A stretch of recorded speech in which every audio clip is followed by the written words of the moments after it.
Opa, olha lá, estamos no ar. Vamos lá, bom dia, gente, bom dia para quem está chegando aí.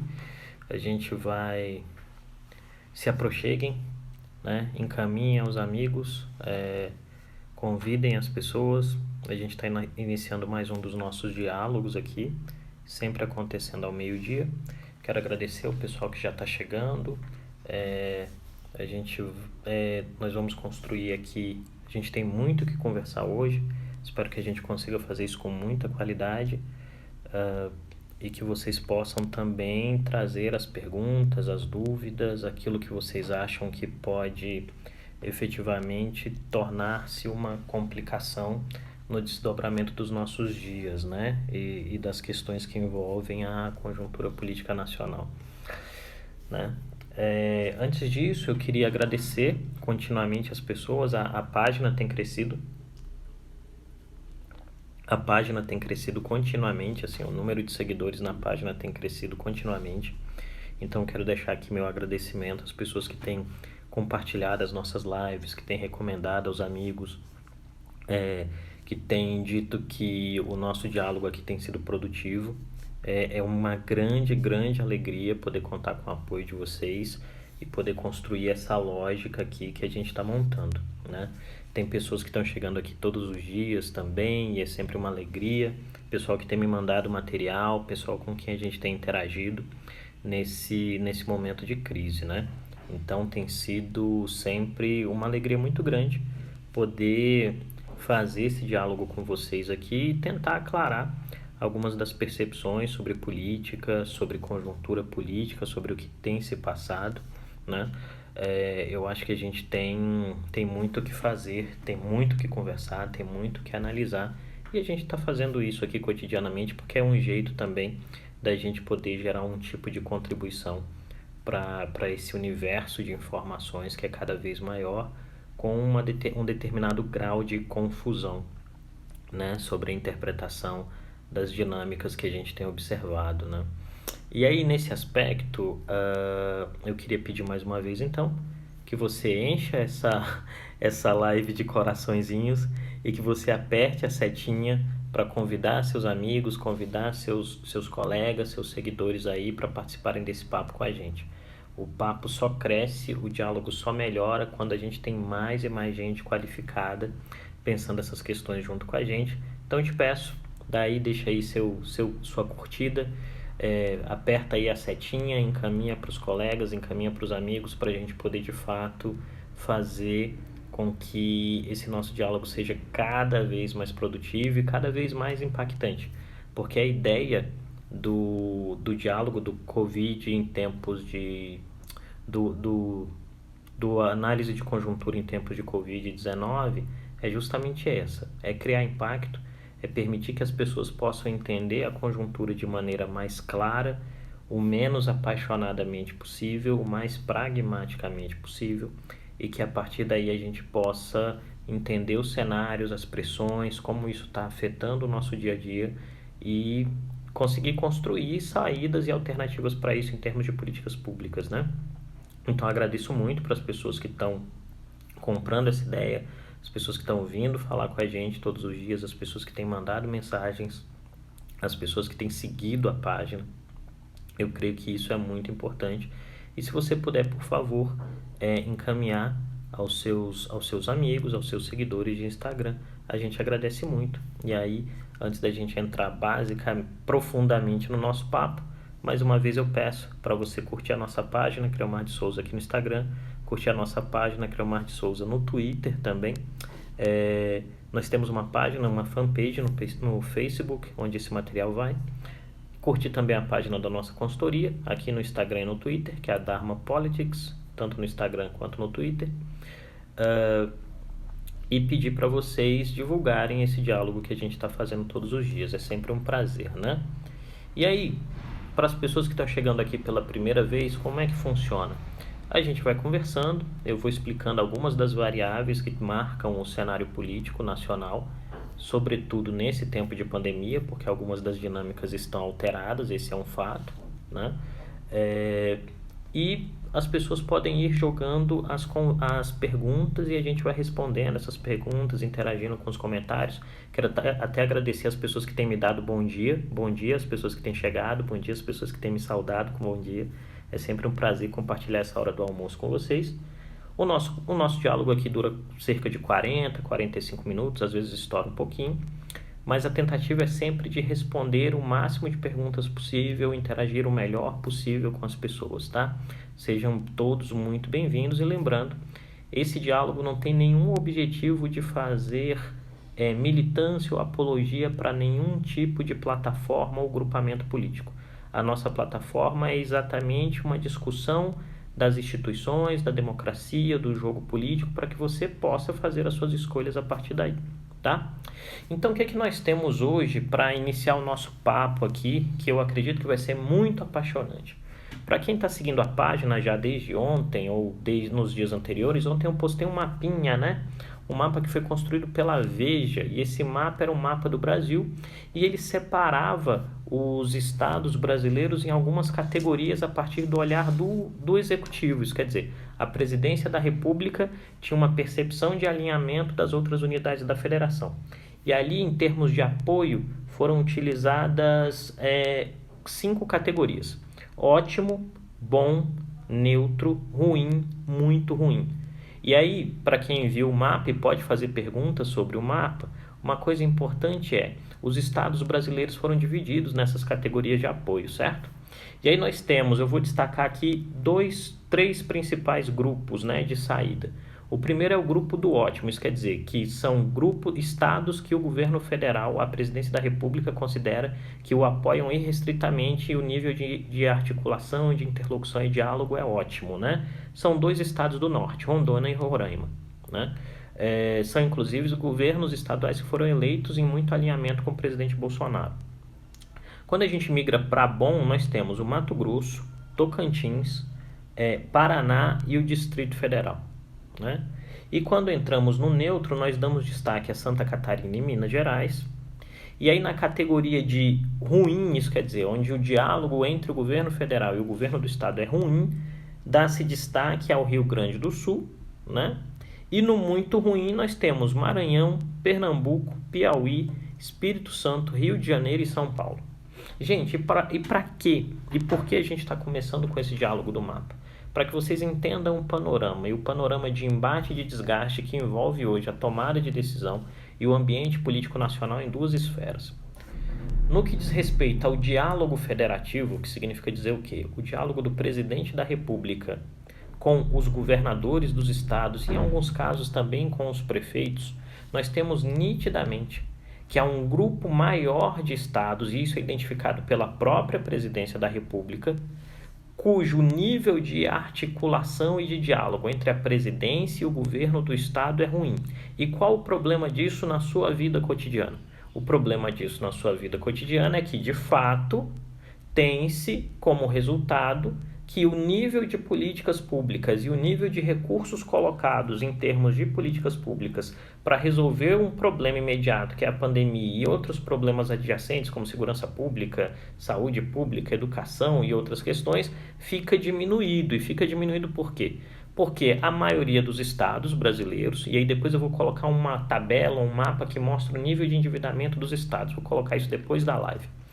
A maioria dos estados brasileiros tem uma situação que, do ponto de vista econômico e fiscal, é muito ruim. O que significa dizer? No curso do tempo, governadores de diversos partidos, não importando as denominações ideológicas, foram pouco competentes na gestão dos recursos públicos dos seus estados, e hoje esses estados estão, em sua maioria, quebrados. Inclusive, estados ricos, como o estado de São Paulo, têm muita dificuldade em termos de perfil da dívida, né, de ser visto como um bom pagador.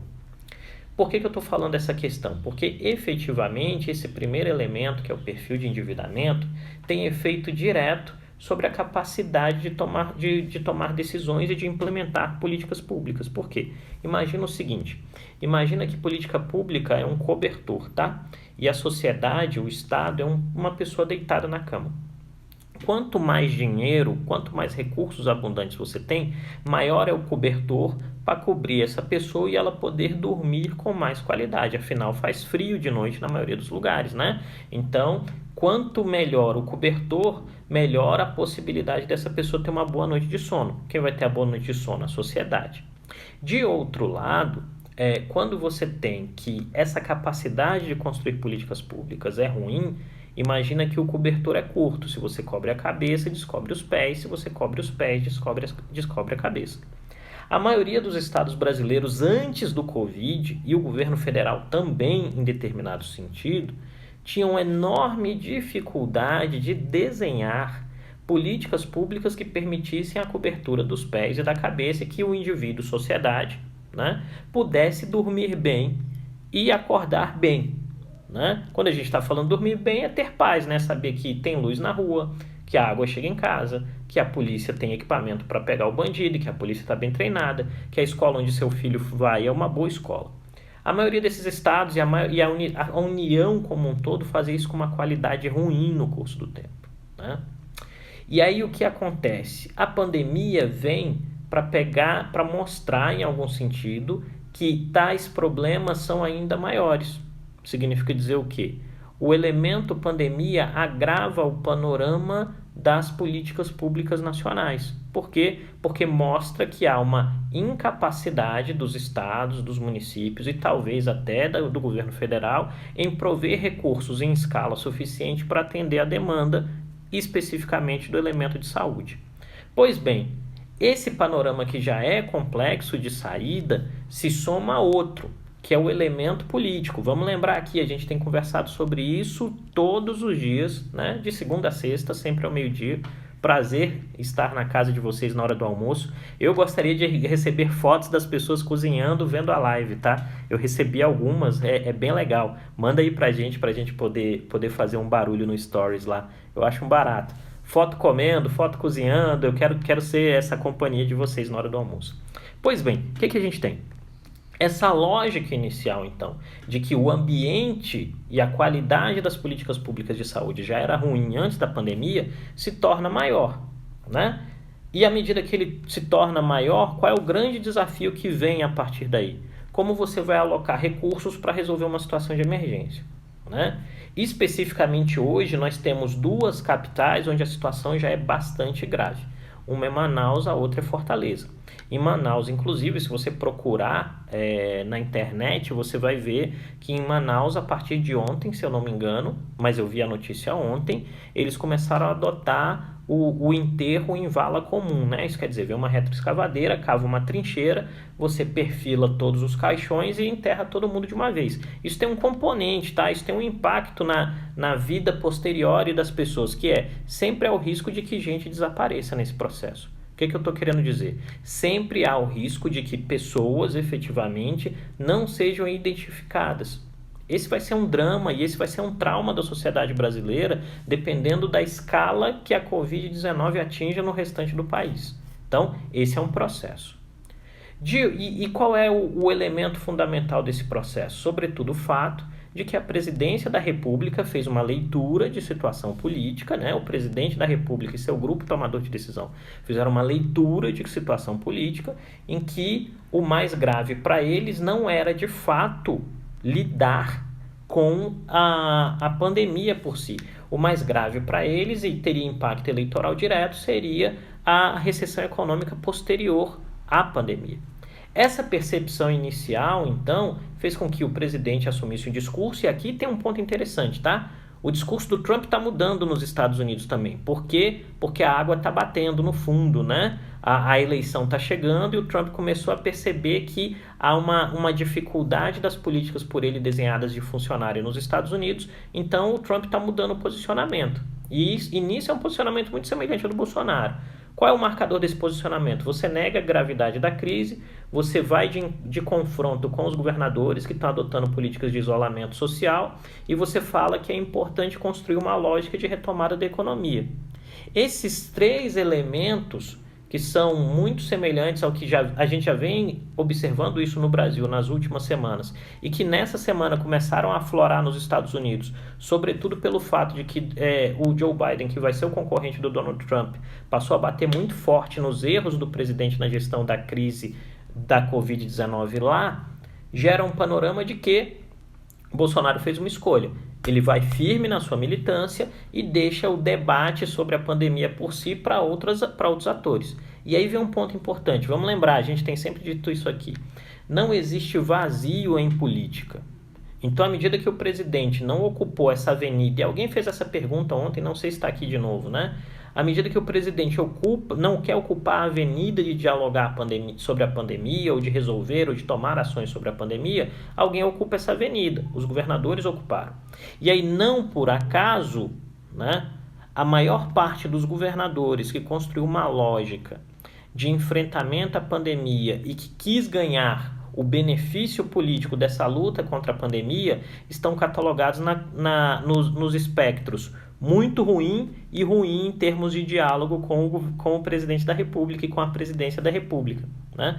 Qual é a exceção? A exceção é o governador do Distrito Federal, Ibanez Rocha, que foi um dos primeiros do país a adotar ações de isolamento, mas que pela dependência do Distrito Federal de recursos públicos do governo federal, ele entendeu que não era válido para ele assumir um espaço de destaque como o do João Dória, ele recuou e passou a fazer diálogo com o governo federal, né? E, inclusive, uma questão interessante é que aqui no DF iniciou-se um processo de testagem em massa, né? Então, nós temos hoje 5, 6 pontos. Um amigo, o Rafael, que é biólogo, me mandou o resultado dos testes de ontem com números de negativos, números de positivos e tal. Eu vou verificar a fonte depois e vou possivelmente colocar no Stories específico do Distrito Federal. Qual é o elemento importante de você testar em massa? Que aí você vê que o elemento subnotificação vai ficar muito exposto. E isso pode ser um risco para o presidente, né? Se isso acontecer em vários estados ao redor do país. Aqui no Distrito Federal a ideia é testar 100 mil pessoas em uma população de 2 milhões e alguma coisa, né? O que parece ser um número aceitável de saída. Os outros governadores que têm assumido uma prerrogativa de destaque no combate à pandemia estão situados aonde? No ambiente muito ruim, onde a gente tem o governador de São Paulo, o governador do Rio de Janeiro, e no ruim, onde você tem o governador do Rio Grande do Sul, Eduardo Leite.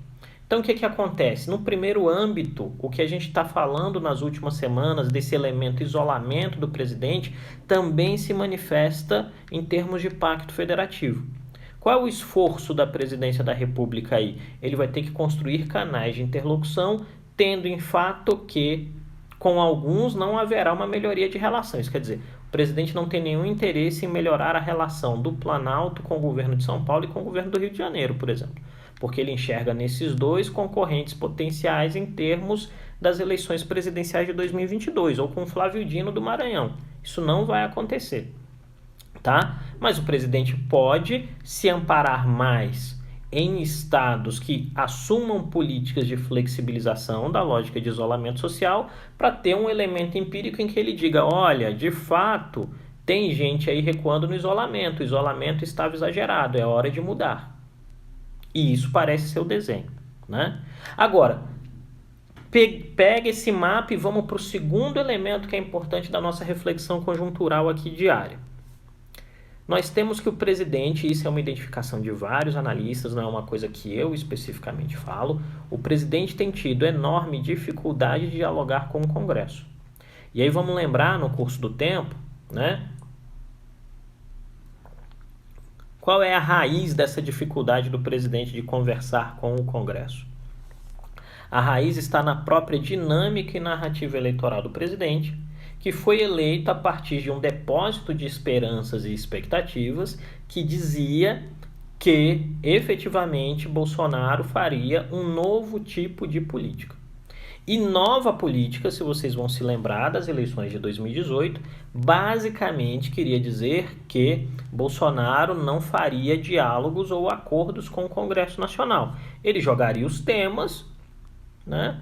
E os deputados e senadores votariam esses temas a partir da pressão que eles recebessem efetivamente dos seus eleitores. Isso funcionou impedindo que o Renan Calheiros, por exemplo, fosse eleito presidente do Senado. Isso funcionou na aprovação da reforma da Previdência. Mas aí chegou o Covid. Né? A Covid-19 tem um grande desafio para essa lógica. Por quê? Porque ela é uma doença desglobalizante. As pessoas não vão para as ruas. Né?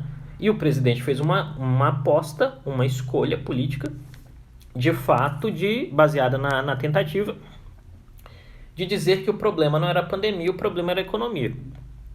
Né? Que é o caminho que o Trump vai seguir aí nos próximos... Tá tentando seguir devido ao dilema eleitoral. Tudo bem, uma vez que isso foi feito, qual foi a estrutura da derivada? Né? O resultado disso, a estrutura da derivada é que a Câmara dos Deputados, sobretudo a partir da liderança do Rodrigo Maia, e o Senado, em algum sentido também, assumiram a prerrogativa de serem os artífices de saídas políticas e econômicas ao processo da pandemia. E a isso se aliou um outro elemento que foi uma reação do STF, barrando a capacidade da Presidência da República de interferir nas decisões tomadas por estados e municípios. Né? E por que isso? Porque a retórica beligerante do Bolsonaro, isso quer dizer, o discurso de afronto, o discurso de embate feito pelo presidente, assustou os outros entes institucionais e eles reagiram no sentido de dizer, olha só, vamos criar um cercadinho aqui para, com o máximo que a gente possa, limitar as ações do presidente da República. Só que aí tem um elemento importante. Tanto o Rodrigo Maia como o Davi Alcolumbre não podem ser reeleitos a não ser que a lei mude nas eleições do ano que vem na Câmara e no Senado, porque a regra diz que os presidentes não podem ser reeleitos dentro da mesma legislatura, né? Tem que terminar a legislatura para ele ser reeleito.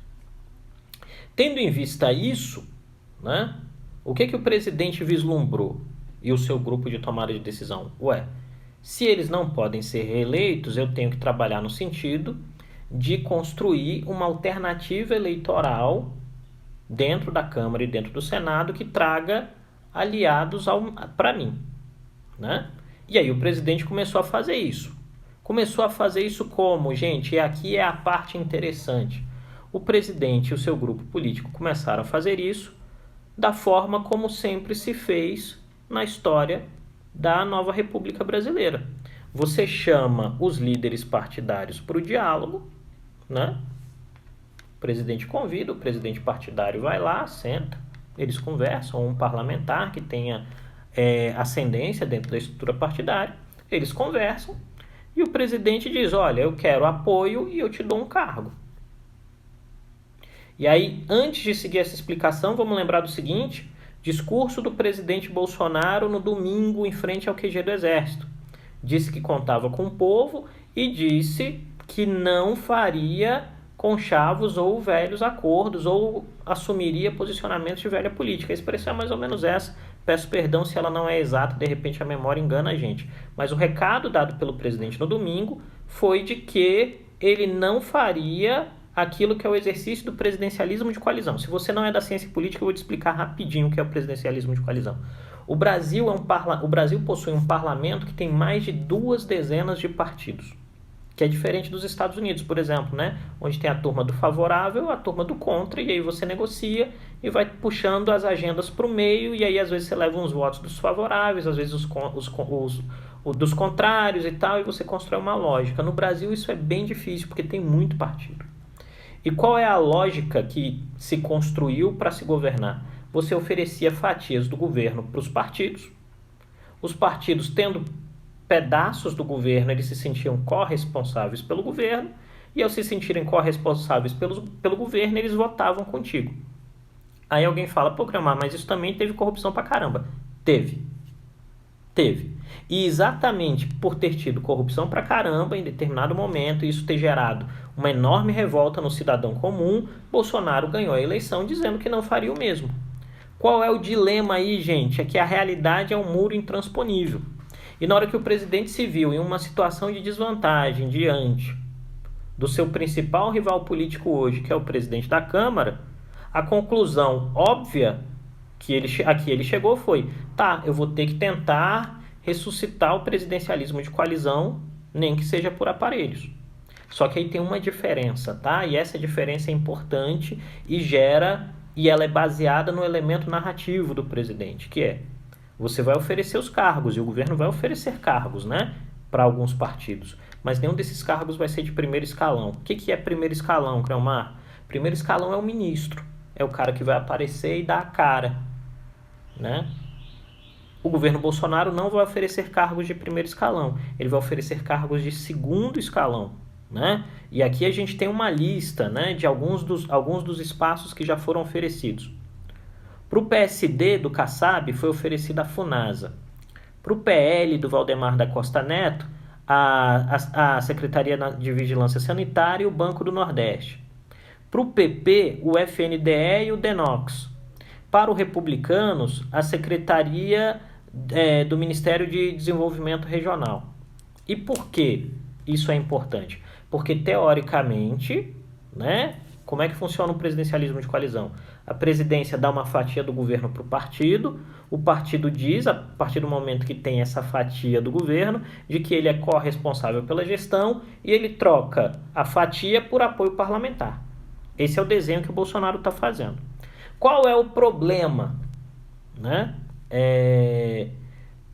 E aí, a Lidiane parece que... A Lidiane assiste e participa tanto das nossas lives que ela está lendo a minha mente.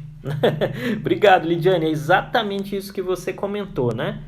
E, se você me permite, vou falar o seu ponto primeiro. O primeiro dilema aí é que o presidente não tem um histórico consolidado de cumprir os acordos feitos. Significa dizer o quê? Que o presidente dá a palavra, quando o acordo vaza, porque a narrativa do Bolsonaro é muito dependente de apoio da sua militância, se o acordo vaza e se torna um problema em termos de redes sociais, por exemplo, o presidente recua e volta atrás na decisão. Então, esse é um elemento importantíssimo. O segundo elemento, que eu aproveito o comentário aqui feito, é que, à medida que o presidente entrega esse cargo, entrega essa fatia de poder, ele precisa e ele conta com o fato de que esse parlamentar vai sempre votar com o governo. E aí vem um dilema, né? Quem foi que tentou fazer isso anteriormente e deu muito errado? A Dilma. A Dilma fez mais ou menos na mesma lógica, ela ainda deu cargos de primeiro escalão, tá? E aí o que acontecia? As variáveis externas, né? Tem uma variável externa. O interno é o diálogo do presidente com o líder partidário e o arranjo parlamentar. A variável externa, gente, o que vem de fora tem uma conjuntura externa que pode minar as percepções positivas sobre o presidente e o resultado fundamental dela será que esse parlamentar, mesmo tendo recebido, o seu partido tendo recebido uma fatia do governo, esse parlamentar pode votar contra o Bolsonaro. Isso aconteceu no impeachment da Dilma. O governo da Dilma estava todo loteado na base de apoio do governo, mas pelo fato de que os parlamentares sentiram no tempo de um lado o fato de que a Dilma não cumpriu os acordos e de outro, as variáveis externas, isso quer dizer, crise econômica, falta de apoio popular, né? Diminuição da capacidade da presidente de fazer interlocução com a sociedade, os parlamentares votaram contra a Dilma. Porque importante para ele era aparecer, no fim das contas, na fotografia de que votou favoravelmente ao impeachment, porque ele tinha uma eleição no futuro que ele precisava ganhar. E aí é o ponto. Quais são as variáveis externas que podem afetar esse diálogo do Bolsonaro e a construção de diálogo do Bolsonaro com o parlamento? Eu identifico 3. 1, o desdobramento da pandemia, isso quer dizer, se a pandemia se tornar um processo muito, muito grave. 2, a crise econômica daí derivada, né? Que é o fato de que a recessão se torne muito, muito forte, e aí isso pode ir para a conta do presidente. E 3, né? O fato de que esse tipo de dinâmica destrua a narrativa do presidente de que ele não dialoga com forças políticas da velha política. Essas 3 variáveis têm um componente fundamental dentro da solidez desses acordos. E aí eu vou responder a primeira pergunta aqui. Né? Pergunta da FFF Amor. Né? E você acha possível a abertura de impeachment se Bolsonaro não responder ao ultimato da Câmara sobre o resultado de exame da Covid-19? Então, eu não acredito que a gente tenha a possibilidade de abertura de um impeachment agora, tá? Por uma questão muito simples, não é a prioridade, não interessa a ninguém. Talvez interesse alguns grupos políticos mais próximos do presidente Bolsonaro para alimentar a narrativa de embate político, tá? Mas, de fato, não interessa a mesa diretora da Câmara dos Deputados. Vamos lembrar o seguinte, não sei se você acompanha essas temáticas, mas da última vez que eu vi, tinham, se eu não me engano, uns 7 pedidos de impeachment do Bolsonaro na mesa. Né, na mesa, para o presidente da Câmara olhar. Né? Foi impetrado na última segunda-feira um mandato de segurança em que se solicita que o presidente da Câmara veja os elementos de crime de responsabilidade contra o presidente da República. Né? A Procuradoria-Geral da República abriu um inquérito para investigar as condutas do presidente no último domingo. E nada disso, nesse exato momento, vai adiante. E por quê? Né? E a gente tem falado isso recorrentemente e causa às vezes revolta de alguns amigos do direito, tá? Mas é um fato. Impeachment, gente, não tem a ver com conjuntura jurídica. Impeachment tem a ver com conjuntura política.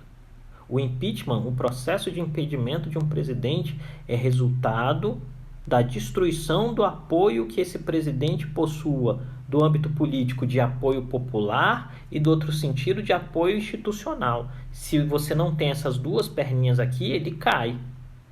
E nesse exato momento, duas coisas são importantes nessa narrativa do Bolsonaro de confronto. Primeiro, o apoio popular não tem desidratado, ao contrário. Bolsonaro tem conseguido manter mais coisa a sua base de apoio militante mais rígida, e a narrativa de volta ao trabalho, de preocupação econômica com os mais pobres, tem feito com que esses mais pobres se sintam mais próximos do presidente. Então a gente tem que, nas próximas medições, provavelmente a gente vai ver uma estabilização. Né?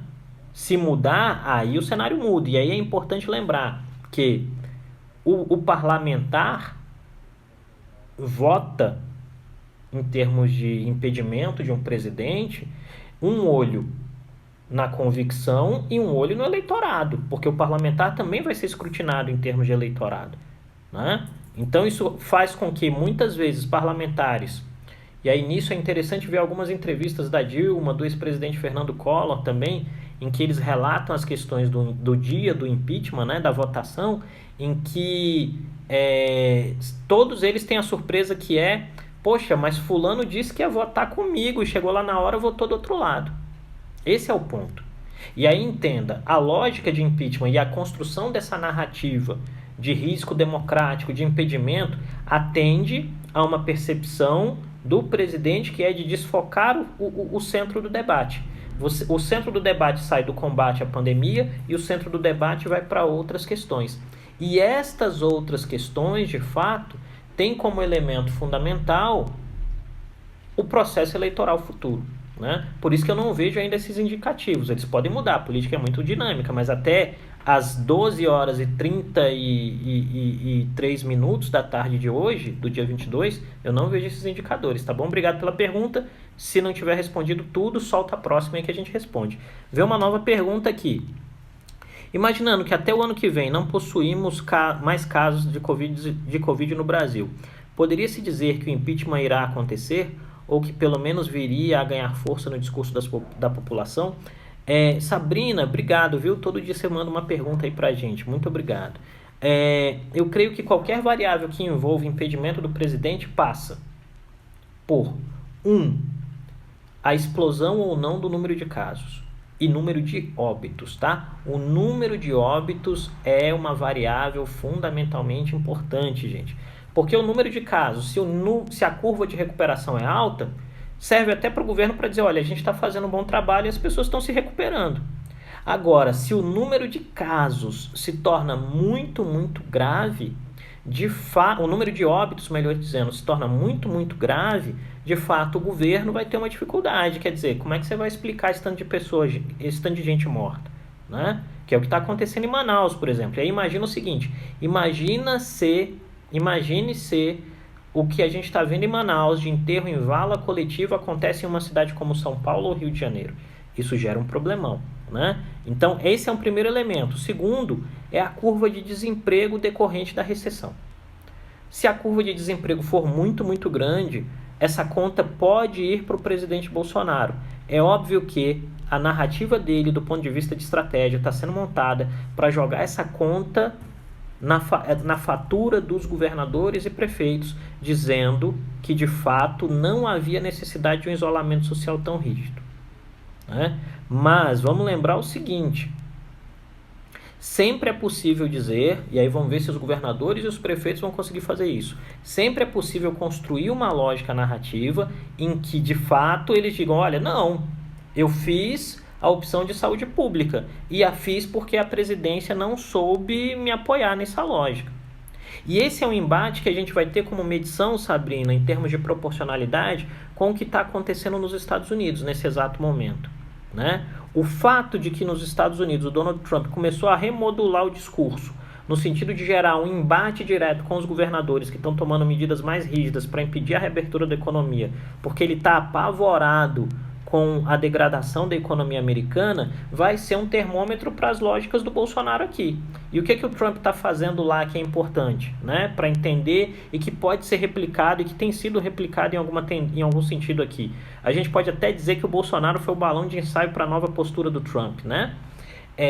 Primeiro, ele bate de frente com os governadores que são favoráveis ao isolamento social, dizendo que é uma medida que o governo federal tem dado os insumos, tem feito os testes, tem criado mecanismos para que o isolamento social seja revertido, né? De outro lado, ele acusa o principal concorrente, que é o Joe Biden, lá na eleição, de que ele é amigo da China, né? Ele chama o Biden de Beijing Biden, né? Que é o Biden de Beijing, que é o Biden amigo dos chineses, para colar no imaginário do eleitor americano de que o Joe Biden alivia com os chineses. E por que isso? Porque o Biden lá está criticando o Trump pelo fato de que ele demorou a tomar uma atitude e que ele disse que os chineses estavam fazendo um bom trabalho. Como isso pode repercutir no Brasil? Como isso tem repercutido no Brasil? Isso tem repercutido em uma narrativa política que é de, primeiro, alguns entes do governo Bolsonaro têm afrontado os chineses, né? No sentido de dizer que a crise foi inventada ou criada pelos chineses. Isso é falado muito mais em âmbito interno, com alguns vazamentos para Twitter, por exemplo, e à medida que vem esse vazamento para o Twitter, de fato, você tem a construção de uma reação dos chineses, que é muito, muito forte, e isso tem gerado uma ação, uma resposta que é de vamos boicotar a China, vamos ver para onde vai, vamos construir essa lógica, né? Vamos lá, temos uma nova pergunta. Gente, eu vou ter que... Tá chovendo muito aqui, eu acho que eu vou ter que fechar a janela. Peraí, pessoal, rapidinho que eu vou fechar a janela aqui, porque depois eu... Tá? 2 minutos, porque senão vai molhar tudo.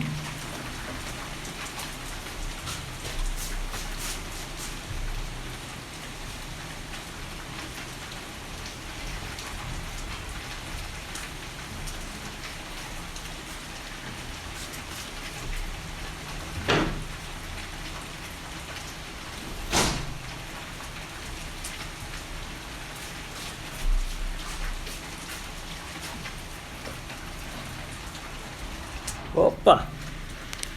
Pessoal, desculpa, mas se não fechar a janela, já era grandão. Eu tive que fechar a janela.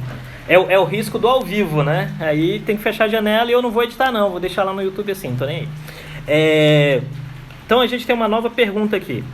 O Mandetta nesse momento está um pouco mais distante do foco das atenções, mas há possibilidade de ele e o Caiado estarem arregimentando forças, se preparando para as eleições presidenciais de 22?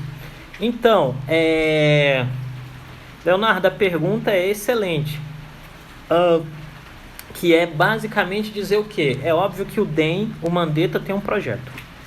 Ele não sabe ainda se esse projeto é deputado, governador, senador, né? Mas a ação feita logo que ele sai do governo é muito inteligente. Ele sai dos holofotes, né? Ele sai dos holofotes e vem construir um novo tipo de perfil, porque ele vai ter que esperar os desdobramentos da crise, né? E os desdobramentos da crise a gente não tem numa janela de curto prazo. a gente vai ter que esperar um pouquinho para ver o que acontece, né? E nesse aspecto, eu creio que vale muito a pena observar duas questões: o impacto real da pandemia em termos de lógica de testes, número de óbitos, o impacto da pandemia em termos de percepção de crise econômica e de desemprego, né? E as respostas que o governo vai dar em relação a isso. Por exemplo, muita gente está perdendo emprego do país afora, muita gente está tendo salário cortado. O governo vai ter que criar alternativas. O Guedes saiu com esses dias, que é a ideia de congelar e reduzir salários dos servidores públicos. Isso também vai ter impacto no jogo político, tá? Eu adorei aqui os comentários. Tira a roupa do varal, achei legal. Vamos lá. Professor, você acha que a postura do Bolsonaro pode impactar a postura dos candidatos nas eleições municipais? Sem sombra de dúvida, tá? Sem sombra de dúvida, Vivian, a postura do Bolsonaro vai ter impacto nas eleições municipais, fazendo com que candidatos se aproximem ou se distanciem da fala dele a partir do que a gente vê e observar em termos de pandemia, em termos de economia. E aí vamos lembrar um elemento importante, tá? O partido do Bolsonaro o Bolsonaro não tem partido, o Partido Novo não está pronto ainda, né? O Aliança para o Brasil não tem registro. Então, isso em uma situação normal seria uma estratégia ruim do Bolsonaro, né? Porque é importante ter prefeituras. Mas em termos de pandemia é uma estratégia boa, porque não dá para medir de fato o nível do estrago que as eleições municipais e algum eventual equívoco do governo vai gerar em termos das eleições municipais. Nós teremos, obviamente, candidatos que vão se manifestar como bolsonaristas, mas esses candidatos não estarão embaixo do guarda-chuva do partido do presidente. Então, de fato, a derrota não é do presidente, mas a vitória pode ser considerada uma vitória do presidente, tá? E aí tem mais uma aqui. Pode-se dizer que o PT, visando aproveitar de todo esse acontecimento, volte a aparecer em questões eleitorais, visando subir ao poder novamente? Sabrina, eu creio que qualquer partido, e o PT também, vão tentar entrar no jogo político para angariar votos, prefeituras e se cacifarem para 2022. Eu creio que o dilema do PT em específico, e é um dilema das oposições à esquerda também, nesse exato momento, é que eles não têm discurso, né? Se você pegar, por exemplo, qual era o discurso do PT até meses atrás? O discurso do PT era Lula livre, né? O Lula está livre, e agora? Né? Eu sei, do ponto de vista jurídico, todas as questões que envolvem isso, tá? Mas efetivamente não tem um discurso nesse exato momento. E aí o que a gente tem visto, e nesse aspecto a narrativa do Bolsonaro é muito bem sucedida, é que o Bolsonaro consegue, na sua lógica de voluntarismo, monopolizar o debate político. Repare, o Brasil se tornou um espaço em que se criou uma polarização entre pandemia e economia. Tem gente gravando vídeo, tem gente indo para a rua, tem gente fazendo testemunho em redes sociais dizendo que a ideia do isolamento é ruim, né? Alguns até beirando o crime de ódio, na minha opinião, mas, né? O presidente nunca falou, mas ele deixa rolar, né? E isso faz com que o monopólio do debate da narrativa política seja feito nos termos dados pelo Bolsonaro. Isso que é importante entender aqui, né? Bolsonaro tem sido bem sucedido até esse presente momento em dar os termos do debate. Não importa se a gente está falando de impeachment, não importa se a gente está falando de AI-5, não importa se a gente está falando de isolamento, não importa se a gente está falando de fim do isolamento. Todos os termos do debate político até o presente momento são dados pelo presidente. Isso mostra a força do presidente. Todas as ações contrárias ao presidente são reativas, ninguém consegue ser propositivo de fato. Até a ocupação dos espaços, a ocupação de espaços de narrativa política a partir dos termos dados pelo presidente. E esse é um impacto importante e que, em algum sentido, mostra que, do ponto de vista eleitoral, a estratégia está bem consolidada. Ela pode não ser consolidada do ponto de vista de saúde pública, tá? Pode, né? Porque a gente não sabe o que vai dar em termos de evidência. Pergunta do Pitanga. Sigam o Pitanga no Twitter. Moleque é bom. Os possíveis afrouxamentos nas medidas restritivas de estados e municípios podem ser considerados uma vitória narrativa do presidente, sem sombra de dúvida. Vamos pegar o caso do Distrito Federal e de Santa Catarina, né? Que são estados que estão criando planos de abertura. Ou o próprio estado de Goiás, em que o setor produtivo construiu uma estratégia, né, prorrogou por 150 dias o estado de emergência, mas há elementos de construção, há elementos de cessão a essa narrativa. O que eu estou querendo dizer é, a narrativa cria elementos de dissuasão e essa dissuasão erode o consenso, e à medida que o consenso é erodido, o governador sofre mais pressão. À medida que ele sofre mais pressão, ele tem que relaxar as medidas de isolamento. Entende? Aí vem aqui duas perguntas da Elisa. O alinhamento dos governadores do Nordeste, todos de oposição, não é um importante indicativo de como a oposição está se alinhando e alinhando discursos e ações? Eu acho que é um indicativo importante, tá, Elisa? O meu ponto aqui especificamente é que esse indicativo é reativo. Isso quer dizer, os caras estão reagindo apagando incêndio, que é o natural. Assim, a medida do Maranhão, por exemplo, que eles deram um drible na aduana e compraram os respiradores na China, trouxeram pela Etiópia, chegaram não sei onde. É genial. Só que falta um segundo passo dessa ação como eu construo um tipo de narrativa propositiva que bata ou que seja competitiva à narrativa da restrição do isolamento e da necessidade das pessoas ganharem dinheiro. Eu não vi isso ainda, tá? O que eu estou querendo dizer é, a lógica de avanço, a curva de crescimento dessa narrativa ainda não é forte o suficiente. E aí eu vou no seu segundo comentário, que eu acho que não é pergunta porque não tem interrogação, mas se for tu me fala. No Congresso é um movimento importantíssimo de ações propositivas da oposição. Essas ações propositivas estão lá, elas estão no Congresso, mas aí vamos lembrar o seguinte, qual é o nível de avaliação positiva do Congresso perante a sociedade? Pela primeira vez eles chegaram na casa dos 30% no regular, o ótimo e bom está lá embaixo e o péssimo ainda está lá em cima, o jacaré está com a boca aberta. Né? E aí o que acontece é essas ações parlamentares acabam sendo difusas e elas se comunicam muito no meio de quem está acompanhando política cotidianamente, mas para o indivíduo na rua, a presidência da República ainda tem uma capacidade de diálogo e de peso muito grande. Vamos lembrar, o presidente pode chamar a cadeia de rádio e TV na hora que quiser.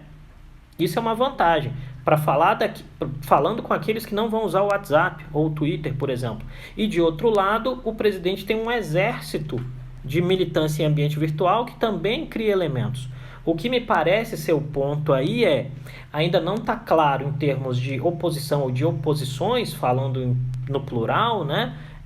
De qual é o ponto em que você bate no presidente, porque a narrativa está construída de um lado em que o presidente, retoricamente, puxa a janela de observação para outro foco, que não é a pandemia, né? E em âmbito concreto, as ações práticas do governo federal estão restringidas por decisões tomadas pela Câmara e pelo STF. Então o presidente sempre pode se utilizar destes elementos para dizer que o problema não é dele, é isso que ele tem feito até aqui, né? Eu creio que cabe aos grupamentos de oposição dizer, tá bom, olha, o presidente é responsável por isso aqui, por não fazer isso, isso e isso. E esses elementos ainda não estão muito claros no discurso, que é diferente, por exemplo, do que o Joe Biden conseguiu fazer nos primeiros vídeos dele na campanha americana. Se eu achar, eu vou postar aqui para vocês, em que ele pega as falas do presidente Trump e diz, olha, o presidente foi responsável, ele foi responsável no dia 1, no dia 7, no dia 9, no dia 13, no dia 22, e é por isso que as pessoas estão morrendo. Agora não adianta dizer que ele é bom, ele foi responsável, né? E aí, nesse aspecto, eu vou me aproveitar do seu comentário aqui e vou fingir que ele é meu, tá? Mentira, não vou não. Vou me aproveitar do seu comentário aqui e dizer, o dilema é bem esse, como os progressistas políticos ou as oposições dialogam com o grande público. Porque aí vamos lembrar o seguinte, gente, o que convence o grande público que consome política, o grosso do eleitor, é a resposta simples à pergunta complexa. Né? É dizer, sei lá, Covid-19, cloroquina. Política, corrupção. Economia, emprego. Imposto, menos imposto. Não é o arcabouço de construção de um elemento complexo que convence as pessoas comuns que estão atarefadíssimas na sobrevivência e no pagamento dos seus boletos. É a resposta fácil. E esse é o dilema da democracia em termos de massa, né? O que a gente está tentando fazer aqui é um diálogo que alcance o maior número de pessoas possível, né? Pessoal, nós já passamos de 40 minutos na nossa live aqui. Eu tenho curtido muito o diálogo. Espero que tenha sido bom até aqui. Eu respondo mais uma pergunta, duas porque eu tive que fechar a janela, né? Isso foi engraçado. Graças a Deus eu não estava de pijama, eu estou de calça, normal, né? Eu me visto formalmente para falar com vocês. Então eu respondo mais duas perguntas aí antes da gente encerrar, tá bom? E aí tem um comentário muito legal. A democracia funciona se sua base elementar, o eleitor cidadão, tem qualidade de agência. É o dilema, a gente tem que qualificar os eleitores. Por isso que a gente está fazendo esse papo todo dia, para que vocês se qualifiquem em termos de escolhas eleitorais, não importando se elas vão ser conservadoras ou progressistas. Eu quero que as escolhas sejam sempre as mais conscientes possível, tá bom? Vamos lá, duas perguntinhas. Se não tiver nenhuma, eu vou dando adeus, porque eu ainda tenho que fazer meu almoço.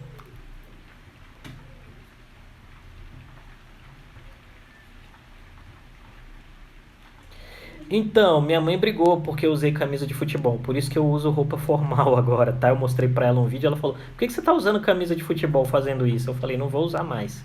Então, pergunta sobre política, gente. Para de me constranger aí, as pessoas me fazendo passar vergonha. E aí eu falo as coisas também, né? Que minha mãe ficou com raiva, minha mãe brigou comigo, não sei o que, eu não devia falar essas coisas. Vamos lá? Nenhuma pergunta? Gente, então vou me despedir, hein? Eu queria agradecer muitíssimo mais uma vez a todas as pessoas que têm participado desse processo. Eu quero concordar com o comentário da Bia Freire aqui, de que mãe sabe tudo. Minha mãe, então, sabe tudo e mais um pouco, né? Mãe sabe de tudo, né? Eu quero agradecer a todos vocês que estão aqui presentes. Agradecer às mães que assistem isso aqui. Tem mamães assistindo isso aqui. É muito legal ter vocês conosco. Eu gostaria muito de poder continuar contando com a presença e a audiência de vocês. Então eu peço, por favor, que vocês compartilhem essa live junto aos seguidores de vocês.